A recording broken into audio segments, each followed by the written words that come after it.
Aquí pareciera que hay dos equivocaciones graves, sobre todo porque el país lo está viendo. Ese no es el lenguaje de un senador. Me perdona, pero puede que le asista la razón. Pero así no es. Finalmente este es el Congreso de la República y el Congreso de la República demanda cierta altura, Paula, Mauricio. Pero, en el fondo tiene razón, la ministra no puede mandar a sus secretarias, asistentes, como la quiera llamar. La ministra tiene que asistir al Congreso. Pero insisto, esta no es la manera. Y en las formas usted se puede dar cuenta cómo está el país, cómo estamos de divididos y cómo está el debate político que está perdiendo cada vez más altura. Y sobre todo porque en eso tiene usted razón, ¿sabe? Él llama la atención de algo que supuestamente le parece que no está bien, pero llama la atención en los mismos términos, en el mismo tono, a los gritos, salido de casillas. Entonces digamos que esa no es la forma de dar ejemplo para hacernos entender que de verdad el país sí quiere debates políticos de altura, que cada vez se dan menos en el Congreso. Y por otro lado, sí, no, pues también de acuerdo, los funcionarios tienen que asistir a las citaciones del Congreso, porque es que ahí necesitamos que le rindan cuentas a un país.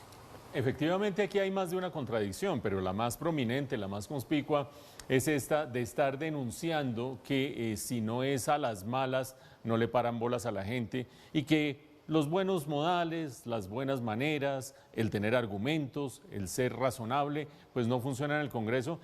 Y después prender la moto y arrancar pues con los improperios y las palabrotas y demás.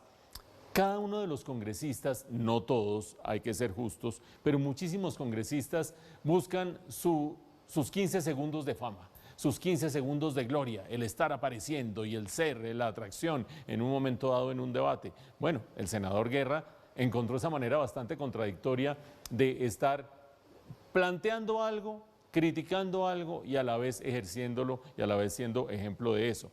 Pero ojo que eso no nos distraiga, no solamente de lo que mencionan Paula y Giovanni, y es que el Ejecutivo, los ministros, los funcionarios del gobierno no le están yendo al Congreso, no le están caminando a las citaciones del Congreso, lo cual por supuesto es un irrespeto con el tiempo de los congresistas, que ya de por sí pierden bastante el tiempo, porque yo creo que no hay peor trabajo que ser congresista, eso de arrancar una sesión y no saber cuándo termina y todo demoradísimo y que no hay quórum, un desorden absoluto. Pues agréguenle el desorden de que los funcionarios públicos, del gobierno, del Ejecutivo, no acuden a los llamados del Congreso. Pero el otro punto de fondo es que este es apenas un granito de arena más en una montaña de deterioro en las relaciones entre el Ejecutivo y el Congreso.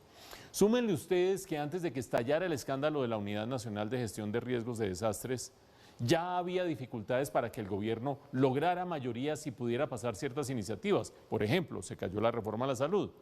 A eso se agregan todas las sospechas que hay sobre el accionar y el actuar del presidente del Senado y el presidente de la Cámara en los últimos meses a raíz de los escándalos de la Unidad Nacional de Gestión de Riesgos. A eso se agrega el que ahora muchos congresistas dicen, yo como que no le camino a ciertas cosas porque van a creer que también estoy untado en todo ese proceso de la Unidad Nacional de Gestión de Riesgos.